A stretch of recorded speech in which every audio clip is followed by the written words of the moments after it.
ini sangat bermanfaat kalau menurut saya, karena kayak kami ibu rumah tangga ini jadi tahu bisa memanfaatkan limbah-limbah dari warung kopi, bisa kami olah hingga hasilnya nanti bisa menghasilkan uang. Semoga produk ini unggul di kota kita Banda Aceh dan kita lanjutkan sampai ke produksi yang lebih besar lagi.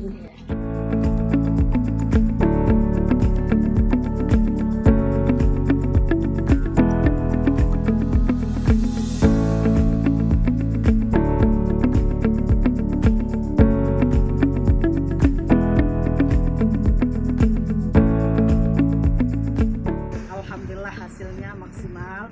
Kami udah mencoba, alhamdulillah hasilnya memuaskan. Insya Allah kami akan bekerja sama dengan kampung. Insya Allah di sini ada disediakan rumah kasat Aceh.